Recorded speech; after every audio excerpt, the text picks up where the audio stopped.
ঈদুল আজহার দিনে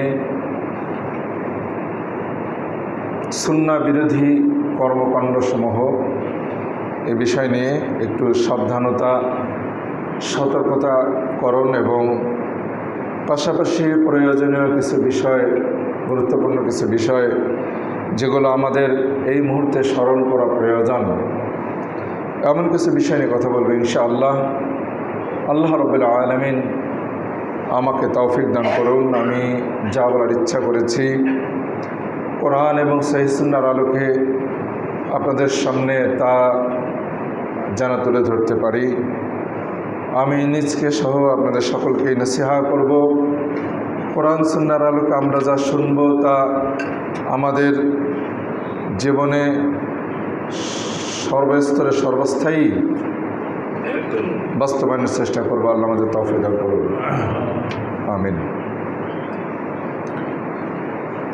আমরা একটা ইবাদত করতে যাচ্ছি ইনশাআল্লাহ। চলছে আমাদের ইবাদত, যদিও অনেকেই অনেক উদাসীন। আমি মূলত এই বিষয়গুলো বিশেষ করে উল্লেখ করব। আমরা ইবাদতের বিশেষ মুহূর্তে অবস্থান করছি, বিশেষ সময়ে, অত্যন্ত গুরুত্বপূর্ণ সময়ে, যে সময়ে আমরা শুনে আসছি, গত জুমাতে শুনেছি যে আল্লাহর পথে জেহাদের চেয়েও বেশি প্রিয় যে দিনগুলোতে আল্লাহ রাব্বুল আলামিনের কাছে যে কোনো ভালো কাজ, এমন সময়কে আমরা অতিক্রম করে চলেছি। আজকে 9 দিন অতিবাহিত হয়ে গেল। আগামীকাল হচ্ছে আমাদের ঈদুল আজহা ইনশাআল্লাহ। আল্লাহ রাব্বুল আলামিন আমাদের সুস্থ রাখুন, ভালো রাখুন। আমরা যেন আগামীকালকের ঈদুল আজহা যথাযথভাবে আমাদের নির্দিষ্ট মাঠে যেন আদা করতে পারে। আল্লাহ আমাদের তৌফিক দান করুন। তো আর আজকে সহ সামনে ঈদুল আজহার দিন এবং পরে আরও 3 দিন সহ আইয়ামুত তাশরিক যে দিনগুলোকে বলা হয়ে থাকে, ঈদুল আজহার পরে আরও 3 দিন অর্থাৎ 13ই যুলহজ্জা পর্যন্ত এই বিশেষ সময়ে আল্লাহর কাছে অত্যন্ত প্রিয় সময়, গুরুত্বপূর্ণ সময়, যে সময় আমরা অতিক্রম করে চলেছি। এমন সময়গুলোতে আমরা কোরআন সুন্নাহর বহির্ভূত কর্মকাণ্ড সর্বদাই করে চলেছি। যদিও একটি বিশেষ ইবাদতকে আমরা সামনে নিয়ে কাজ করছি, তারপরেও আমরা সুন্নাহর আলোকে যেভাবে আমাদের দিনগুলোকে অতিবাহিত করা প্রয়োজন আমরা তা করতে পারছি না, হয়তো করছি না। যেমন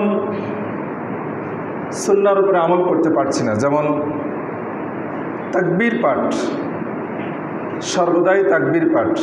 এই তাকবীর শুরু হয়েছিল যখন আমরা চাঁদ দেখেছি তখন থেকে। সর্বদাই তাকবীর চলতেই থাকবে। আল্লাহু আকবার, আল্লাহু আকবার, আল্লাহু আকবার, লা ইলাহা ইল্লাল্লাহ, আল্লাহু আকবার, আল্লাহু আকবার, ওয়ালিল্লাহিল হামদ। আল্লাহু আকবার 3 বার, আল্লাহু আকবার, আল্লাহু আকবার, আল্লাহু আকবার, লা ইলাহা ইল্লাল্লাহ, এরপর আল্লাহু আকবার 2 বার, আল্লাহু আকবার, আল্লাহু আকবার, ওয়ালিল্লাহিল হামদ। এভাবে তাকবীরের বাক্যগুলো আসছে। এইভাবে এটি বেশি বিশুদ্ধ, বেশি সহি। এছাড়াও তাকবীরের আরও বিভিন্ন ধরনের বাক্য আসছে, সেগুলো বলা জায়েজ হবে ইনশাআল্লাহ, কিন্তু বেশি বিশুদ্ধ হচ্ছে যেটি আমি বললাম। এই তাকবীর পাঠ শুরু হয়েছে আমাদের জুলহজ মাসের চাঁদ দেখা মাত্রই। সর্বদাই তাকবীর পাঠ করতেই হবে, সব সময় করতে হবে, কিন্তু আমরা সেটা কতটুকু করছি? এই সুন্নাহকে আমরা আমাদের জীবনে এই ঈদুল আজহার দিনগুলোতে, এই জুলহজ মাসের দিনগুলোতে, আল্লাহর কাছে এই প্রিয় দিনগুলোতে আমরা কি এই তাকবীর পাঠ করছি কিনা? কয়বার করেছি? এ যাবত হয়তো অনেকে আছে যে একবারও করিনি, অনেকে হয়তো আছে হয়তো 2-4 বার করেছি। আমরা হাদিসের আলোকে যেটা বোঝা যায়, আল্লাহ রাব্বুল আলামিন তিনি কোরআনে বলেছেন, বেশ কয়েকটি জায়গায় বলেছেন, ওয়াযকুরুল্লাহা ফি আইয়ামি মা'দুদাত, যে তোমরা আল্লাহকে স্মরণ করো নির্দিষ্ট দিনগুলোতে। এভাবে আইয়াম মাদুদাত দ্বারা উদ্দেশ্য হচ্ছে আব্দুল ইবনে আব্বাস থেকে হাদিস উক্তিটি আসছে, আলাইয়াম আল মাদুদাত বা আলাইয়াম আল মালুমাত অর্থ হচ্ছে আইয়ামুল আশরি, যে জুলহাজ মাসের প্রথম 10 দিন, এই 10 দিনে তোমরা আল্লাহকে স্মরণ করো, বেশি বেশি স্মরণ করো। আল্লাহ রাব্বুল আলামিনকে স্মরণের এই যে মাধ্যম বাক্য, যে বাক্য সাহাবে কেরামগণ সর্বদাই পড়েছেন, আমরা হয়তো এই সুন্নাহর উপরে আমল করছি না। এই সুন্নাহ আমাদের অজান্তেই, আমাদের অনিচ্ছায় আমাদের থেকে উঠে গেছে। আমরা যতটুকু ভাবে যেভাবে আমল করার প্রয়োজন করতে পারছি না। এর পিছনে কারণ হলো আমাদের অসতর্কতা। আমরা হয়তো ভাবছি না যে এই সুন্নাহকে বাস্তবায়ন করতে হবে, আমল করতে হবে। আমরা নিজকে দাবি করি যে আমরা সহিহ সুন্নাহর উপরে আমলকারী। সহিহ সুন্নাহর উপরে আমলকারী যদি হয়ে থাকি তাহলে এটি মাত্র নির্দিষ্ট কয়েকটি কাজের মধ্যে সীমাবদ্ধ নয়। আরও বহু সুন্নাহ রয়েছে যেগুলো হয়তো আমাদের জীবনে আমরা এখনও বাস্তবায়ন করতে পারিনি, অনেক ফরজ বাস্তবায়ন করতে পারিনি, আর অনেক সুন্নাহ, প্রসিদ্ধ সুন্নাহ, সেগুলো আমরা এখনও আমাদের জীবনে নিয়ে আসতে পারিনি, যেমন এটি একটি। এই তাকবীর তো শুরু হয়েছেই চাঁদ দেখা মাত্রই। আবার এই তাকবীর বিশেষ করে আরাফার দিনের ফজরের সালাতের পর থেকে নিয়ে, গতকালকে আরাফার দিন অতিবাহিত হয়ে গেছে। হাজী সাহেবগণ তারা আরাফার দিনে গতকালকে অবস্থান করেছিলেন। তাকবীর ধ্বনিতে সেই আরাফার প্রান্তর মুখরিত ছিল। লক্ষ লক্ষ মুসলিম ভাই সেখানে একত্রিত হয়ে, ভাই বোনেরা একত্রিত হয়ে আল্লাহ রাব্বুল আলামিনের বরত্ব ঘোষণা করছেন। সেই অর্থাৎ আরাফার দিনের ফজরের সালাতের থেকে নিয়ে প্রত্যেক সালাতের পরে পরে, প্রত্যেক ফরজ সালাতের পরে পরে জোরে জোরে তাকবীর পাঠ করতে হবে। এটি হলো বিশুদ্ধভাবে প্রমাণিত। সাহাবে কেরামদের থেকে এই বিষয়টি স্পষ্ট আসছে। কাজেই প্রত্যেক ফরজ সালাতের পর অনেক আলেমগণ এবং হানাফি মাযহাবের দৃষ্টিকোণ থেকে অনেক মুফতি, অনেক লেখক তারা লিখেছেন, এবং আমি এটাই বলবো ইনশাআল্লাহ যে ফরজ সালাতের পর আমরা যে সালাম ফেরানোর পর আস্তাগফিরুল্লাহ 3 বার বলি, এই জিকির না করে আগে তাকবীর পাঠ করতে হবে। আল্লাহু আকবার, আল্লাহু আকবার, আল্লাহু আকবার, লা ইলাহা ইল্লাল্লাহ, আল্লাহু আকবার, আল্লাহু আকবার, লিল্লাহিল হামদ। ইমাম এই তাকবীর পাঠ করবেন, এরপরে মুক্তাদিরাও এই তাকবীর পাঠ করবেন। এভাবে প্রত্যেক ফরজ সালাতের পর সালাম ফেরা মাত্রই, এটা হচ্ছে আরাফার দিনের ফজরের সালাতের পর থেকে নিয়ে এই তাকবীর চলতে থাকবে আইয়ামুত তাশরিক অর্থাৎ 13ই যুলহিজ্জার বাদাল আসরের পর পর্যন্ত। আমরা এই সুন্নাহর উপরে কতটুকু আমল করেছি জানি না, আমাদের চেষ্টা করতে হবে এই সুন্নাহকে বাস্তবায়ন করতে হবে। এটি একটি প্রসিদ্ধ সুন্নাহ। এই সুন্নাহ কেবলমাত্র বাস্তবায়ন হয় যারা হজ করতে যান তাদের দ্বারাতেই। আর যারা আমরা দেশে অবস্থান করি, নিজ নিজ জায়গায় নিজ নিজ দেশে অবস্থান করি, তাদের দ্বারা এই সুন্নাহ বাস্তবায়ন হয় না। মূলত সেভাবেই হাজীগণ যেভাবে তাকবীর পাঠ করছেন, ওইভাবে আমাদেরও তাকবীর পাঠ করা উচিত। আবু হুরায়রা রাদিয়াল্লাহু আনহু, আব্দুল্লাহ ইবনে ওমর সাহাবী, এই সাহাবীগণ তারা বাজারে যেতেন, জোরে জোরে তাকবীর পাঠ করতেন এই দিনগুলোতে, মানুষেরা যাতে করে জানতে পারে, মানুষেরা যাতে করে এই সুন্নাহকে বাস্তবায়ন করতে পারে, আমল করতে পারে, এই সুন্নাহর উপরে আমল করতে পারে। এই জন্য তারা বাজারেও জোরে জোরে এই তাকবীর পাঠ করেছেন। কাজেই এই তাকবীরগুলো কেবলমাত্র হজ যারা করতে যাবেন তাদের জন্যেই এই সুন্নাহ সীমাবদ্ধ নয়, বরং এই সুন্নাহ আমাদের সকলের জন্যেই। আর বিশেষ করে আরাফার দিনে ফজর সালাতের পর থেকে নিয়ে প্রত্যেক ফরজ সালাতের পরে সালাম ফেরা মাত্রই এই তাকবীর পাঠ করতে হবে। আমরা ইনশাআল্লাহ এই সুন্নাহকে বাস্তবায়ন করব। আল্লাহ আমাদের তৌফিক দান করুন। তাকবীর শব্দটি নিয়ে আমি কিছু আগে, হয়তো এখনো বছর হয়নি, আল্লাহু আকবার শব্দটি আমরা কতবার উচ্চারণ করি? প্রত্যেক রাকাতে 11, প্রত্যেক 2 রাকাতে 11 বার, প্রত্যেক 4 রাকাতে 22 বার আল্লাহু আকবার শব্দটি আমরা উচ্চারণ করি। এছাড়াও মুয়াজ্জিন যখন আজান দেন অনেকবার উচ্চারণ করেন। একজন মুসলিম তার জীবনে সবচাইতে যে শব্দটি বেশিবার যে শব্দটি উচ্চারণ করেন সেটা হলো আল্লাহু আকবার। এর চেয়ে আর বেশিবার আর কোনো শব্দ একজন মুসলিম উচ্চারণ করে না। আমরা প্রত্যেক ফরজ সালাতের পর যে যে তাসবিহ পাঠ করি, সুবহানাল্লাহ, আলহামদুলিল্লাহ, আল্লাহু আকবার, প্রত্যেক 2 রাকাতে তো 11, 4 রাকাতে 22। এছাড়াও মুয়াজ্জিন আল্লাহু আকবার শব্দটি বারবার উচ্চারণ করেন। তাছাড়াও প্রত্যেক ফরজ সালাতে আল্লাহু আকবার শব্দটি আমরা 33 বার কমপক্ষে উচ্চারণ করি যারা নিয়মিত এই সুন্নাহর উপর আমল করি। এত বহুবার তাকবীর, আল্লাহর মহানত্ব, বরত্ব ঘোষণা, এর পিছনে কি কারণ, কি উদ্দেশ্য, কি আল্লাহ রাব্বুল আলামিনের কি চাওয়া? সেটা হচ্ছে তাওহীদ প্রতিষ্ঠা, আল্লাহ রাব্বুল আলামিন একত্ববাদ প্রতিষ্ঠা। আমরা আল্লাহ রাব্বুল আলামিনকে সর্বস্থায়ী শুধুমাত্র একমাত্র আল্লাহ রাব্বুল আলামিনকেই বুঝবো, জানবো। আমাদের মগজে, আমাদের ব্রেনে, মাথায়, চিন্তায়, চেতনায় সর্বাবস্থাতেই শয়নে স্বপ্নে, উঠতে বসতে, আহারে বিহারে যা রয়েছে, বাজারে, হাটে ঘাটে, মাঠে, ব্যবসা বাণিজ্যে, সর্বাবস্থাতেই একমাত্র আল্লাহকে আমরা যেন মাথায় রাখতে পারি। তার মহানত্ব, তার বরত্ব, তার একত্ববাদকে যেন আমরা আমাদের মস্তিষ্কে রাখতে পারি।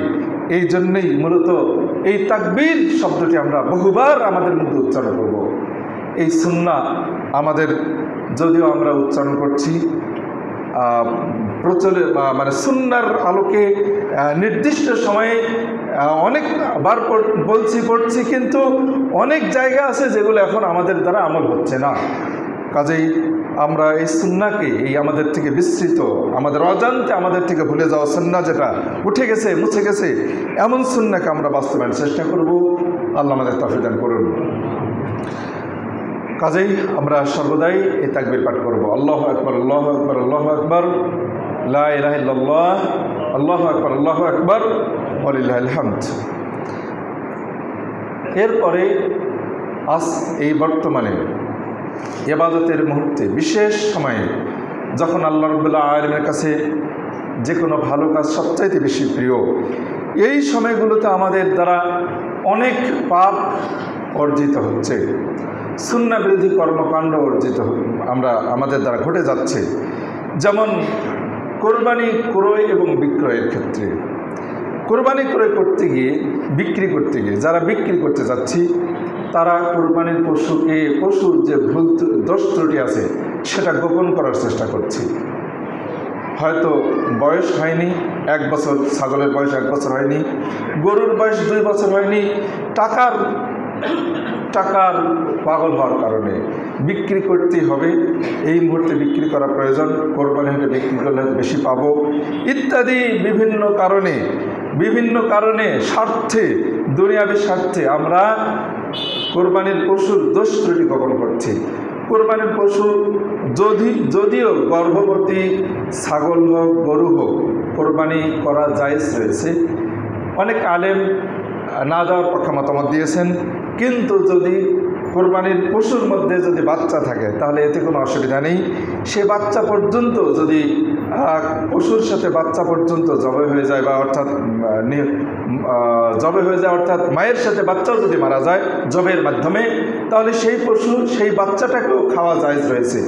কাজেই এতে কোনো অসুবিধা নেই। কিন্তু কোরবানি করতে গিয়ে যখন যারা কোরবানি পশু নিয়ে আসছেন তাদেরকে যদি জিজ্ঞেস করা হয় যে এটি গর্ভবতী কিনা, তাহলে তারা গোপন করার চেষ্টা করছে। তো যারা কোরবানির পশুর দোষ ত্রুটি গোপন করে, তাদের এইভাবে বিক্রয়ের মাধ্যমে যে অর্থ উপার্জন হবে তা হালাল হবে না হারাম হবে? অবশ্যই হারাম, নিঃসন্দেহে হারাম। এছাড়াও যারা ক্রয় করতে যাচ্ছি, তারা দেখা যাচ্ছে যে ক্রয় করতে গিয়ে আমরা অনেক ভুল ভ্রান্তিতে, এক হচ্ছে দালালি চলছে বাজারের মধ্যে, ভয়ঙ্কর দালালি। যদিও এই দালালি মধ্যস্থতা, কিন্তু এটা কিন্তু জায়েজ। মধ্যস্থতার মাধ্যমে যে টাকা অর্জন হবে এটা বৈধ। বৈধ উপার্জনের মধ্যে থেকে এটা একটি। কিন্তু দুই পক্ষ ক্রেতা এবং বিক্রেতার মাঝখানের কোনো দোষ ত্রুটি, যিনি ক্রয় করতে যাচ্ছেন এবং যিনি বিক্রি করতে যাচ্ছেন, এই দুইজনের মধ্যে কোনো কিছু গোপন করা যাবে না। ক্রেতার কাছে একরকম, বিক্রেতার কাছে আরেক রকম, এ ধরনের কোনো কিছু কারো কাছে গোপন করা যাবে না। গোপন না করেই দুইজনের পক্ষ থেকে যদি কিছু উপার্জনে অর্জিত হয়, মধ্যস্থতা করার কারণে যদি কিছু পারিশ্রমিক আসে, এটা বৈধ হবে। কিন্তু আজকের যে বাজারে দালালি চলছে, সেটা ভয়ঙ্কর মিথ্যাচারিতার মাধ্যমে, যার মাধ্যমে আজকের এই বাজারের ক্রয় বিক্রয়ের মাধ্যমে দালালদের উপার্জিত অর্থ সরাসরি হারাম হয়ে যাচ্ছে, কারণ মিথ্যার মাধ্যমে তো অর্জিত। আর এভাবে আমরা অনেকে প্রতারিত হচ্ছি। সহিহ মুসলিমের 146 নম্বর হাদিস আসছে, রাসূলুল্লাহ সাল্লাল্লাহু আলাইহি ওয়াসাল্লাম বলেছেন, মান গাশশানা ফালাইসা মিন্না, যে আমাদেরকে ধোঁকা দেয় সে আমাদের অন্তর্ভুক্ত নয়। আল্লাহ রাসূল সাল্লাল্লাহু আলাইহি ওয়াসাল্লাম তিনি বাজারে হাঁটছিলেন, বস্তার মধ্যে বা স্তূপের মধ্যে খাদ্যদ্রব্য এক বিক্রেতা বিক্রি করছিলেন। তার সেই বিক্রয়যোগ্য খাদ্যের মধ্যে আল্লাহ রাসূল হাত ঢুকে দিয়ে দেখলেন ওপরে শুকনা, ভিতরে ভেজা। তো ভেজা দেখে তিনি তাকে আশ্চর্য হয়ে আল্লাহ রাসূল বললেন, এ কী করলে তুমি ভেজাটা উপরে দিলে না কেন, আর শুকনোটা নিচে রাখলে না কেন? তুমি মানুষকে শুকনো দেখাচ্ছ আর ভেতরে তোমার ভেজা, এটা কি করে হতে পারে? আল্লাহ রাসূল বললেন, মান গাশশানা ফালাইসা মিন্না, যে আমাদেরকে ধোঁকা দেয় সে আমার অনুসারীদের, আমার আনুগত্যশীলদের, আমার উম্মার অন্তর্ভুক্ত নয়। ইন্না লিল্লাহি ওয়া ইন্না ইলাইহি রাজিউন। এটা আমাদের মুসলিমদের বৈশিষ্ট্য নয়, ধোঁকা দেওয়া আমাদের চরিত্র নয়, বৈশিষ্ট্য নয়। আফসোস, পরিতাপের বিষয়, মনে হয় যে আজকের মুসলিমরা মনে হয় বেশি ধোঁকাবাজ। বাজারঘাটে আলিয়াজবিল্লাহ অনেক সময় আমরা এটা, আমাদের মধ্যে এই বিশ্বাস অনেক সময় চলে আসে, হিন্দুদের দোকানে যাই এই বিশ্বাসে যে হিন্দু আমাকে ঠকাবে না, এটা আমাদের মধ্যে এমন একটা বিশ্বাস অনেক সময় আমরা অনেকেই দেখি বা বলি। আর মুসলিমদের দোকানে গেলে ঠকতে পারি, ধোঁকায় প্রতারিত হতে পারি, এই একটা অবস্থা আমাদের মধ্যে আছে।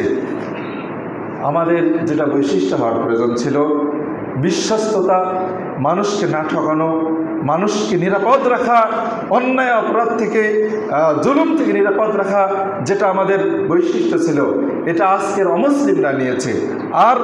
আর ধোঁকাবাজিতে এটা মুসলিমরা নিয়েছে। ইন্না লিল্লাহি ওয়া ইন্না ইলাইহি রাজিউন। ভয়ঙ্কর একটি অপরাধ। এখানে আমরা প্রতিটি মুহূর্তে, প্রতিটি স্থানে আমরা ভয়ঙ্করভাবে সুন্নাহর পরিপন্থী কাজ করে চলেছি।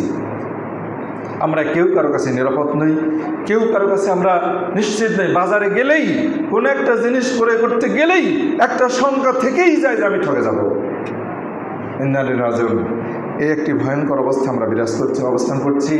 কাজে আসুন, আমরা এখানে শুধু সুন্নাহ কোরবানি করলেই হয়ে গেল, হ্যাঁ, এটা কখনো নয়। কোরবানি করার মধ্যেই আল্লাহ রাব্বুল আলামিনের সন্তুষ্টি নয়, বরং তার আগে অনেক সুন্নাহর উপরে আমল রয়েছে, যেটা আমরা করছি না। আমি এর আগে হয়তো বলেছিলাম, এক আরবি, আমার ফেসবুকে আরবি অনেক বন্ধু রয়েছে, তাদের থেকে একটা ছোট্ট গল্প করেছিলাম। তিনি লিখেছেন যে একজন সামনে একজন বেদনা মাথায় ডালিতে করে নিয়ে যাচ্ছেন এক ব্যক্তি, আর পিছন থেকে আরেকজন তার বেদনা চোখ করে নিয়ে সেটি আবার আর তৃতীয় একজনকে দান করছে। আরেকজন ব্যক্তি এই দান করা দেখে তাকে জিজ্ঞেস করলো যে, কী ব্যাপার, তুমি ডালি থেকে মাথা পিছন থেকে চুপ করে সেটা নিলে, আবার আরেকজনকে দিয়ে দিলে, খেলে না, তখন এটা তুমি কি করলে, তোমার কাজটা আমার কাছে গোলমাল মনে হলো। তখন সে বলল, আমি দান করতেছি, চুরি করে দান করছে। মিথ্যাচারিতার মাধ্যমে ভয়ঙ্করভাবে মানুষকে ঠকিয়ে, মানুষের উপরে অনেকভাবে জুলুম করে, এইভাবে যদি ইবাদত করি, কোরবানি দেই, তাহলে সেই কোরবানিকে হবে না, কখনোই না। আসুন, আসলে আমাদের মূল লক্ষ্য উদ্দেশ্য হচ্ছে গোস্ত খাওয়ার কিছু না, ইন্না লিল্লাহি ওয়া ইন্না ইলাইহি রাজিউন। আর আল্লাহ রাব্বুল আলামিন তো আমাদের কাছ থেকে রক্ত এবং গোস্ত কোনো কিছুই চান না, চান হচ্ছে তাকওয়া। সেটাই আমাদের মধ্যে আজকে নেই। আল্লাহ রাব্বুল আলামিন আমাদেরকে সেই তাকওয়া দান করুন। আসুন, আমরা কোরবানি ক্রয় করতে গিয়ে হালাল হারাম তো বাজ বিচার করছি না, হারাম টাকা দিয়ে ক্রয় করছি, বেনামাজি ক্রয়। এই যে আজকে জুমার দিন হাট, মানে আপনাদের কাছাকাছি এখানে কোথায় হাট আছে যেন, দেখেন ওখানে হাজার হাজার মুসলিম দাবিদার তারা আছে, তারা কেউ জুমা পড়বে না, জোহর পড়বে না, আসর পড়বে না, মাগরিব পড়বে না। অনেক নামাজি ব্যক্তিও আছে কিন্তু তারাও এটা আজকে করবে না। আর বেনামাজির সংখ্যা তো অনেক বেশি, এটা আমাদের কারো অজানা নেই। তো এভাবে কি ইবাদত হয়? এটা কি ইবাদত না ধোঁকাবাজি?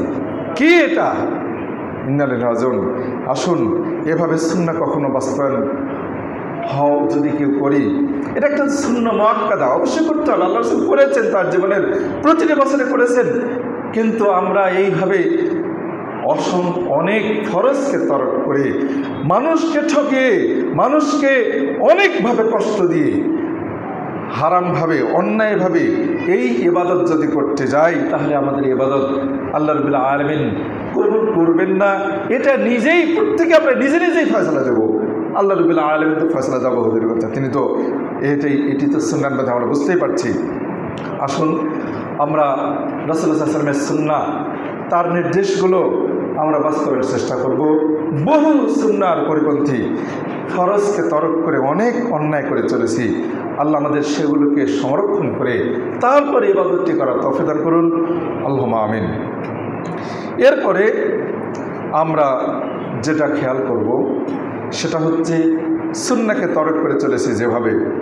আল্লাহ রাব্বুল আলামিন সহিহ তিরমিজিতে আসছে, আল্লাহ রাসূল সাল্লাল্লাহু আলাইহি ওয়াসাল্লাম বলেছেন, 1409 নম্বর হাদিস আসছে, ইন্নাল্লাহা কাতাবাল ইহসানা আলা কুল্লি শাইইন ফাইযা কাতালতুম ফাহসিনুল কাতলাতা ওয়া ইযা যাবাহতুম ফাহসিনুদ যাবহা ওয়া লিউহাদ্দা আহাদুকুম শুফরাতাহু ওয়া লিউরিহ যাবিহাতাহু।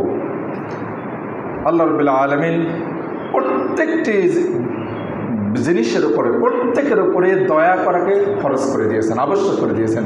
আমরা একে অপরের উপরে দয়া করব, সহানুভূতিশীলতা দেখাবো। মানুষ মানুষের উপরে তো দয়া করবেই, মানুষ মানুষের উপরে তো সহানুভূতিশীলতা দেখাবেই, এমনকি পশুকেও পশুর উপরে দয়া দেখাবে। আমরা আজকে পশুকে বাজারে নিতে গিয়ে মানুষদেরকে যেভাবে দেখছি, ছাগলকে ব্যাগের মধ্যে ঢুকিয়ে কোনো মতে মাথাটা বের করে দিয়ে ছাগল চিৎকার করছে, দুই ছাগলকে দুই পার্শ্বে, ছাগলের সাইকেলের পিছনে আবার সামনে ঝুলিয়ে নিয়ে ছাগল চিৎকার করছে, এভাবে বাজারে নিয়ে চলছে। ইন্নালিল্লাহি ওয়া ইন্না ইলাইহি রাজিউন। এটা কি কষ্টকর কিনা? কষ্টটা হচ্ছে পশুকে। আল্লাহু আকবার। আমরা মানুষ, আমাদের দুইটা বাচ্চাকে যদি দুই ব্যাগে এইভাবে ঢুকাই নিয়ে মাথাটা বের করে দিই, সামনে দুজন পিছনে দুজনকে বেঁধে নিয়ে যদি আমরা বাজারে নিয়ে যাই, আর এর মাঝখানে সে অনেক জায়গায় আহত হলো। গরু ছাগলের পশমযুক্ত যেহেতু তাদের চামড়া, ভিতরে কোথায় লাগছে না লাগছে এগুলো হয়তো আমরা খেয়াল করছি না, কিন্তু আমরা মানুষ, আমাদের চামড়ায় যেহেতু দেখা যাচ্ছে, দেখা যাইতো যে কত জায়গায় আহত হলো, কত জায়গায় লাগলো, কত জায়গায় রক্ত জমে গেছে, এটা বোঝা যাইতো। ছাগল চিৎকার করছে, এই কি মানুষের পরিচয়? এই কি মানুষ নির্দয়? এত মানুষ ভয়ঙ্কর হতে পারে? ইন্নালিল্লাহি ওয়া ইন্না ইলাইহি রাজিউন। আমাদের অসংখ্য ভাই কসাই যারা রয়েছে, ব্যবসায়ী যারা রয়েছে, তারা এই ভয়ঙ্কর অন্যায় করে চলেছি।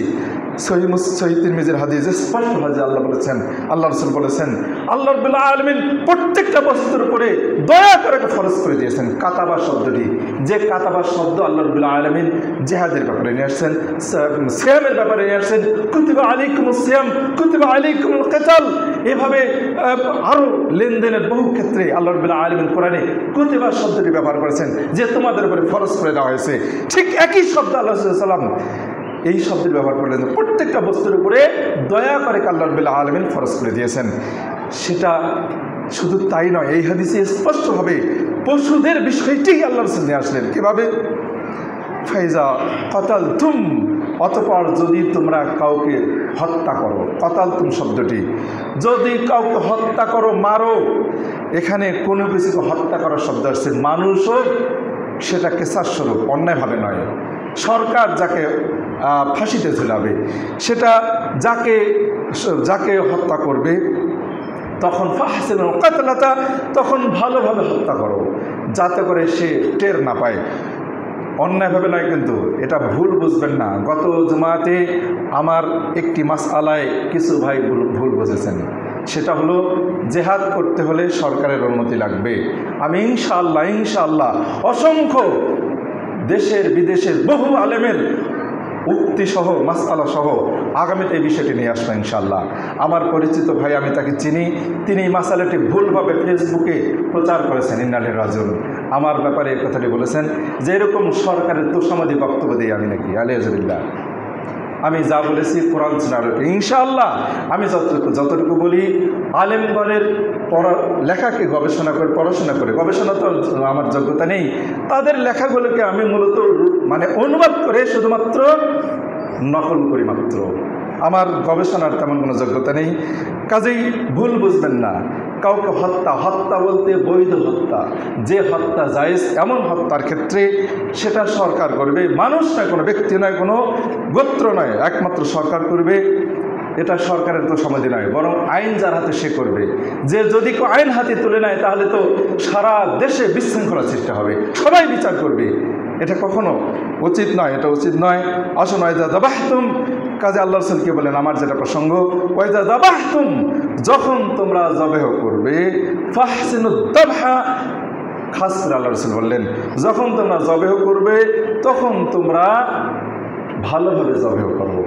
ওয়ালিউহিদ্দা, এবং চাকুকে ধার দাও, তোমাদের প্রত্যেকে যেন চাকুরকে ভালোভাবে ধার দেয়।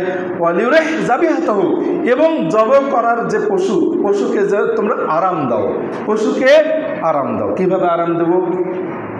হঠাৎ করে যদি কেউ অ্যাক্সিডেন্ট হয়, হাত পা ভেঙে গেল, মরেই গেল, মাথা ভেঙে গিয়ে মগজ ছিটকে বের হয়ে চলে গেল, হঠাৎ করে অ্যাক্সিডেন্ট হলো, ওই ব্যক্তি কি বুঝতে পারলেন যে তিনি নিহত হলেন? বুঝতে পারবে? বুঝতে পারবে না। হঠাৎ করে অ্যাক্সিডেন্ট হয়ে যদি ভেঙে চলে যায়, আপনি বুঝতে পারবেন না যে আপনি আপনার অ্যাক্সিডেন্ট হলো। আমি গত 2 বছর আগে আমার হাত এখানে ভেঙে গিয়েছিল, যখন হুন্ডা থেকে পড়ে গিয়ে ভেঙে গেছে, আমি কিছুই বুঝতে পারিনি, আস্তে আস্তে ব্যথা শুরু হলো। অর্থাৎ পশুকে এমনভাবে জবে করতে হবে যে পশু যেন বুঝতেই না পারে যে তাকে জবে করা হলো। এভাবে আল্লাহ সাল্লাল্লাহু আলাইহি ওয়াসাল্লাম আমাদেরকে পশুদের প্রতি দয়া করতে বলেছেন। আমরা এই কাজটি করতে যাই, আমরা এত নির্দয় নিষ্ঠুর, পশুর সামনে পশুকে জব করি, পশুর সামনে ছুরি ধার দেই, এবং পশুকে জব করছি আর একটা পশু ওখানে দাঁড় করে রাখছি, পশু ছটফট করছে। পশুকে বোঝে না, পশু বোঝে। আল্লাহ সাল্লাল্লাহু আলাইহি ওয়াসাল্লামের একটি মুআজিজা রয়েছে, সহিহ সনদে আসছে যে এক উটের মালিক, তার একটাই মাত্র উট, সেই উট দিয়ে তিনি তার বাগানের সেচ দিতেন। সেই উট হিংস্র হয়ে গিয়েছিল, উট মালিকের কথা শুনছিল না, মালিক উটের কাছে যেতে পারত না, উট এত হিংস্র হয়ে গিয়েছিল। শেষ পর্যন্ত ওই উটের মালিক আল্লাহ রাসূলের কাছে গেলেন। আল্লাহ সাল্লাল্লাহু আলাইহি ওয়াসাল্লাম বাগানের ভিতরে তার সাথে এসে প্রবেশ করলেন। আল্লাহ রাসূলকে উট দেখা মাত্রই উট আল্লাহ রাসূলের দিকে এগিয়ে আসছিল। উটের মালিক বলছে, আল্লাহ রাসূলের সাথে যে সাহাবী ছিলেন তিনি বলছেন যে আমার মনে হচ্ছে, ভয় হচ্ছে যে উট আল্লাহ রাসূলকে আক্রমণ করে নাকি। কিন্তু উট এসে আল্লাহ রাসূল সাল্লাল্লাহু আলাইহি ওয়াসাল্লামের সামনে মাথা এলিয়ে দিল। আল্লাহ রাসূল উটের মাথায় হাত বুলিয়ে দিলেন, এবং উটের মালিক বলছে যে এর আগে উট আমার যতটুকু অনুগত ছিল, এরপর থেকে উট আমার কাছে আরো বেশি অনুগত হয়ে গিয়েছিল। সুবহানাল্লাহ। দেখুন, তাহলে প্রতিটি পশু বোঝে, তাদের বুঝশক্তি আছে। আসুন আমরা এই বিষয়গুলো খেয়াল করব। সুন্নাহ শুধুমাত্র নির্দিষ্ট স্থানেই নয়, শুধু সালাতের মধ্যেই নয়, সর্বক্ষেত্রেই সুন্নাহ। এগুলো কেন আমরা বাস্তবায়ন করব না? আল্লাহ আমাদেরকে সেই তৌফিক দান করুন, সকল বলে আমিন। আমরা সংক্ষেপে সময় অল্প, আমি বেশি বিস্তারিত বলার দরকার সময় নেই, শুধু মাসালাগুলো বলে যাচ্ছি। সেটা হচ্ছে কোরবানির পশুর গোশত, যে আমরা গ্রামগঞ্জের 7 ভাগে আমরা যারা কোরবানি দিচ্ছি, 7 ভাগে কোরবানি দিতে গিয়ে দেখা যাচ্ছে যে 8 ভাগ করে 1 ভাগ দান করতেছে আর 7 ভাগ 7 জনে নিয়ে নিচ্ছে। এই সিস্টেমে সাধারণত যারা 7 ভাগে কোরবানি দিচ্ছি তারা এইভাবে গোশত বর্ণন করতেছি। পদ্ধতি এটা নয়, বরং আব্দুল মাসউদ এবং আব্দুল ওমর থেকে স্পষ্টভাবে আসছে। ইমাম মুগনি তিনি তার গ্রন্থে নিয়ে আসছেন যে আব্দুল্লাহ বিন মাসউদ এবং আব্দুল ওমর তারা কোরবানির পশুর গোশত থেকে 3 ভাগে ভাগ করতেন। এক ভাগ খেতেন, এক ভাগ দান করতেন, এক ভাগ তারা খেতেন খাওয়াতেন, আর এক ভাগ গচ্ছিত রাখতেন, আর এক ভাগ তারা দান করতেন, মানুষদেরকে দিয়ে দিতেন। যদিও এর চেয়ে কম, এর চেয়ে বেশি করার মাসআলা রয়েছে। যদি কেউ অর্ধেক দান করে দেয় বা 3 ভাগের 1 ভাগের কম দান করে, পারিপার্শ্বিকতার আলোকে, পরিবেশের অবস্থার আলোকে, এমন জায়গায় যদি কেউ কোরবানি করে যে সেখানে একাকি কেউ কোরবানি করলো, আশেপাশে কেউ কোরবানি করলো না, তাহলে তার 3 ভাগের 1 ভাগ কেন, আরও বেশি দেওয়া উচিত। আবার দেখা যাচ্ছে সবাই কোরবানি করেছে, কেউ আশেপাশে কোনো গরিব দুঃখী বলতে কেউ নেই, সেখানে যদি তিনি 3 ভাগের 1 ভাগে বা তার চেয়ে কম যদি দান করেন, এতেও কোনো অসুবিধা ইনশাআল্লাহ নেই। মূলত এটি একটি ঈমানের বিষয়, আন্তরিক বিষয়। যতটুকু দান করলে যদি তিনি বুঝেন যে হ্যাঁ আমি উপযুক্ত দিলাম, কিছুটা দিলাম, তাহলে ইনশাআল্লাহ সেটা ঠিক হবে। কাজেই 3 ভাগের 1 ভাগ দেওয়াটা বেশি নিরাপদ, যেহেতু সাহাবাদের আমল ছিল। কিন্তু এর চেয়ে কম বেশিতে দান করা, এতে অসুবিধা নেই ইনশাআল্লাহ। সমাজের পারিবেশিকতার অবস্থার আলোকে সেটা হতে পারে। এরপর কোরবানির পশুর আমরা যদিও যারা গরু কোরবানি করি, আশেপাশের গরিবদেরকে আমরা কোরবানির পশুর গোশত তৈরিতে কাজে লাগাই, তো তাদেরকে কিছু পারিশ্রমিক সাধারণত দেই না। এটা কিন্তু সাবধান। আপনারা জানেন যে তারা তো আসেই, সহযোগিতা করে তাদেরকে গোশত দেই, এটা তারা স্বাভাবিক নর্মালভাবে একবারই স্বাভাবিকভাবে তারা এটা ঘটে যায়, হয়ে যায়, এমনটা আমরা মনে করি যে এটা পারিশ্রমিক নয়, আবার পারিশ্রমিকও হয়ে যাচ্ছে, কারণ তারা তো ওই আশায় আসে।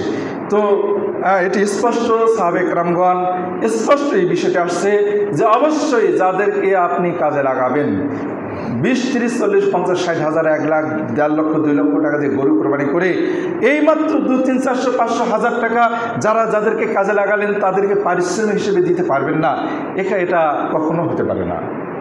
বরং অবশ্যই পারিশ্রমিক হিসেবে তাদের জন্য একটা নির্ধারণ করবেনই। এরপর তাদেরকে যা খাইতে দেবেন এটা হাদিয়া স্বরূপ, উপহার স্বরূপ, যেন তারা পারিশ্রমিক ছাড়া যদি তাদেরকে দেন, তাহলে এটা তারা মনের থেকে ভাববে এটা আমাদের পারিশ্রমিকই হলো, কাজ না করলে তো আমাকে দিত না, এটা নিশ্চিতভাবে তারা বলবে, বুঝবে। কাজেই অবশ্যই তাদের জন্য একটা পারিশ্রমিক নির্ধারণ করা উচিত বলে আমি মনে করি। এটাই সাহাবাদের থেকে এটি প্রমাণিত। এরপর কোরবানি নিজ হাতে জবাই করাটা বেশি সুন্দর, বেশি উত্তম। যদি নিজে সক্ষম না হন তারা আরেকজনের দ্বারা। এবং কোরবানির পশু জবাই করার সময় যে দোয়া রয়েছে, বিসমিল্লাহ আল্লাহু আকবার, আল্লাহুম্মা তাকাব্বাল মিন্নি ওয়া মিন আন্নি ওয়া আহলি বাইতি, এভাবে বিসমিল্লাহ আল্লাহু আকবার বলে এরপর মনে মনে বা যদি মুখে উচ্চারণ করে আমার এবং আমার পরিবারের পক্ষ থেকে এইভাবে দোয়াটা বলে আপনারা নিজে কোরবানি করবেন। যদি অন্যজন আপনার কোরবানি করেন তাহলে আপনার নামটা থেকে উচ্চারণ করতে হবে। যা হোক, এভাবে কোরবানি করা উচিত। কোরবানির পশুর মধ্যে আকিকা দেওয়া বৈধ নয়। এরপর কোরবানিতে কোরবানি যারা দেওয়ার ইচ্ছা করেছি তারা অবশ্যই নখ কর্তন এবং মোচখাটো করা থেকে বিরত থাকবে ইনশাআল্লাহ। অবশ্যই বিরত থাকবে, যেটা গত জুমাতে আমরা শুনেছি, গত 2 জুমাতে শুনেছি। এরপর খাসি কোরবানি করা অবশ্যই বৈধ, এতে কোনো সমস্যাই নেই, কারণ আল্লাহ রাসূল সাল্লাল্লাহু আলাইহি ওয়াসাল্লাম তিনি নিজেই 2টি দুম্বা, খাসি দুম্বা কোরবানি করেছিলেন। এটি স্পষ্ট হাদিসে আসছে, এতে কোনো সন্দেহ নেই। তারপর আমরা সুন্নাহ বিরোধী যেসব কাজগুলো করি, বিশেষ করে পর্দাহীনতা, মা বোনেরা পর্দাহীনতা থেকে অবশ্যই দূরে পর্দাহীনতা থেকে দূরে থাকবেন। অবশ্যই পর্দা করবেন, সর্বদাই পর্দা করাটা ফরজ। কিন্তু ঈদের দিনে পর্দাহীন হবেন আপনি।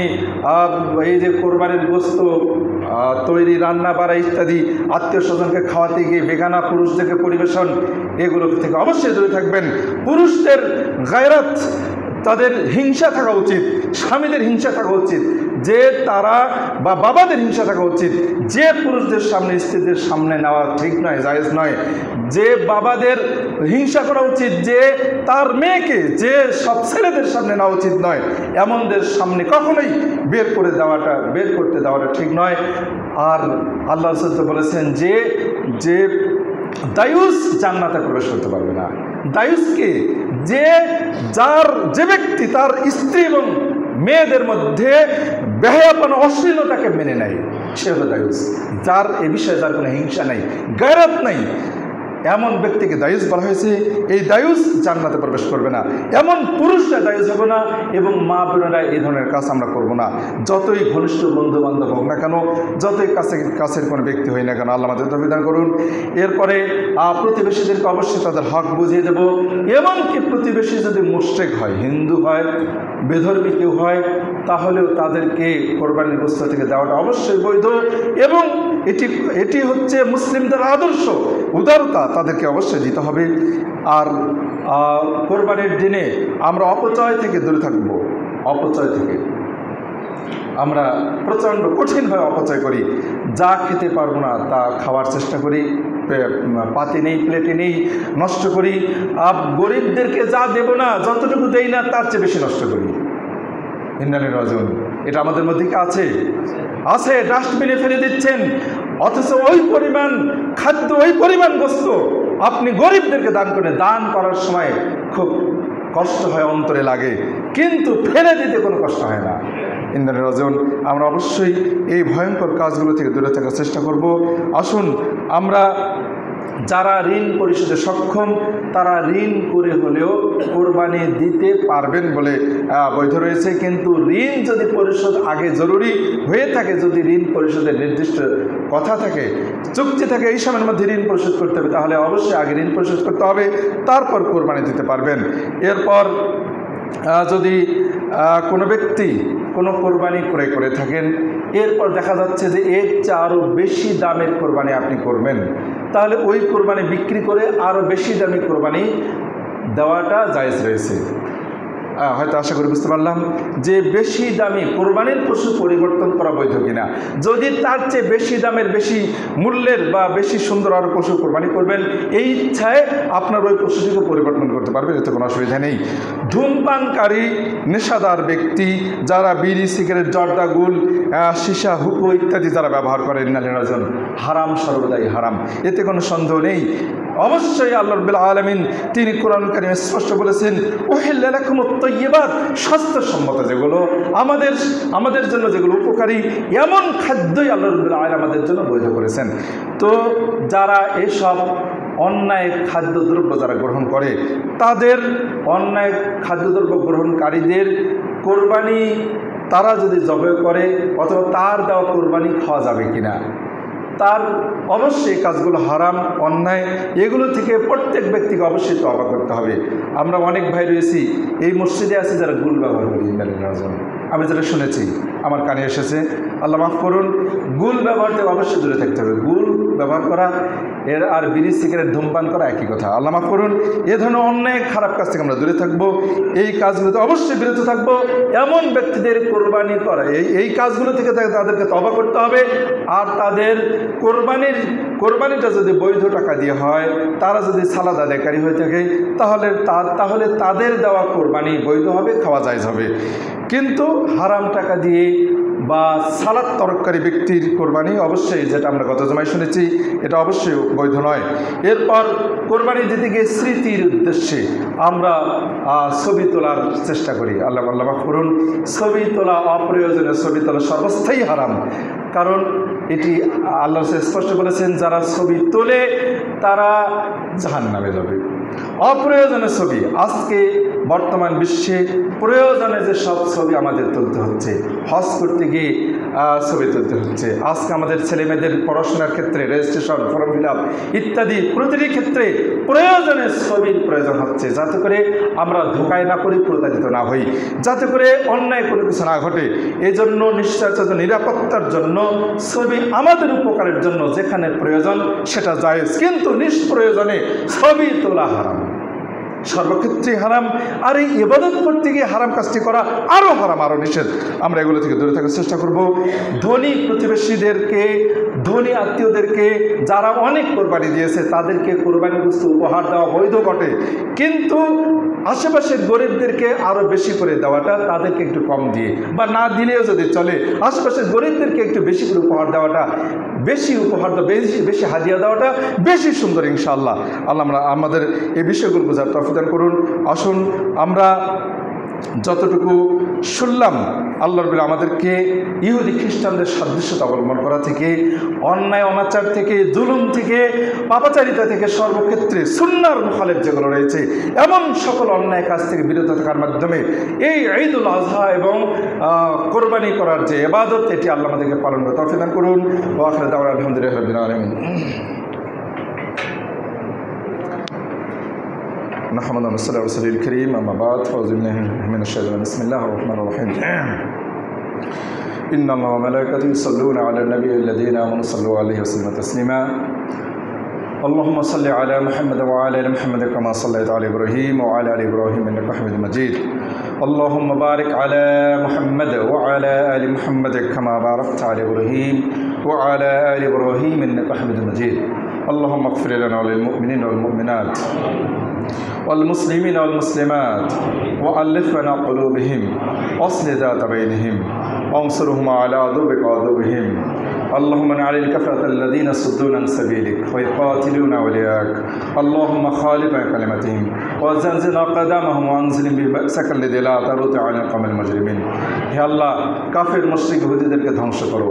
ওই ভাই ফেসবুকে লিখেছেন আমি নাকি ইহুদি খ্রিস্টানদের ব্যাপারে কোনো কথা বলি না। আমি প্রতি জুমায় তাদের বিরুদ্ধে দোয়া করি তো ভাই, দোয়া করি তো, দোয়া করি কি না? গত জুমায় জেহাদের জন্য উৎসাহ দিয়েছিলাম কি না নিরুৎসাহিত করেছি?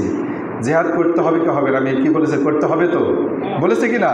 নিয়াত রাখতে হবে। এমনকি যারা জেহাদের নিয়াত মনে রাখবে না তাদের মৃত্যুটা নেফাকি বা কুফরি অবস্থা হবে, নেফাকি মৃত্যু হবে। এই কথাটা বলেছিলাম, হাদিস আসছে, বলেছিলাম কি না? ওই ভাই ফেসবুকে লিখেছেন আমি এসব কিছু বলি না, ইন্নালিল্লাহি ওয়া ইন্না ইলাইহি রাজিউন। একেবারে মারাত্মক মিথ্যাচারিতা করেছেন। আলহামদুলিল্লাহ, কোরআন সুন্নাহর আলোকে যদি কিছু কথা বলতে গিয়ে সরকারের পক্ষে যায় এতে করার কিছু নেই, সরকারের বিপক্ষে গেলেও করার কিছু নাই, কোনো ব্যক্তির বিশ্বাসের বিপরীতে গেলে করার কিছু নাই। আলহামদুলিল্লাহ, আল্লাহ মাফ করুন। ইহুদি খ্রিস্টানদেরকে আল্লাহ ধ্বংস করুন। নির্যাতিত মুসলিমদেরকে আল্লাহ ইহুদি খ্রিস্টান কাফেরদের বিরুদ্ধে কাফেরদের থেকে আমাদেরকে রক্ষা করুন। ইয়া রাব্বুল আলামিন, আমাদেরকে তোমার রাসূল সুন্নাহকে আঁকড়ে ধরার তৌফিক দান করুন। আমিন আমিন। হে আল্লাহ, আমাদেরকে তোমার রাসূল সুন্নাহকে আঁকড়ে ধরার তৌফিক দান করুন। আমিন। আমি একটি বিষয়, যদিও সময় অনেক হয়ে গেল, আমরা ঈদুল আজহার সালাত মাঠে পড়ি ইনশাআল্লাহ, কিন্তু এই সালাতটি একটু আগে ভাগে পড়াটা বেশি সুন্নাহ হবে, বেশি সুন্দর হবে। এখন ফজরের সালাতের সময় হচ্ছে, সূর্য উদয় হচ্ছে হলো 5:15টার দিকে। কাজেই আমরা 5:15 থেকে যদি 8টা নিয়ে যাই তাহলে প্রায় 3.25 ঘন্টা দাঁড়ায়, আর কি 3.25 ঘন্টা দাঁড়ায়। তো সময়টা এটাই থাকবে না, 8টাই থাকবে না, একটু এগিয়ে নিয়ে আসবেন সেটা। জি জি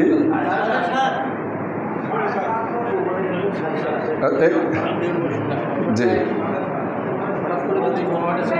জি জি আচ্ছা, আমরা পরে সালাতের আপনাদেরকে অনুরোধ করব সালাতের পরে একটু আপনারা অপেক্ষা করবেন।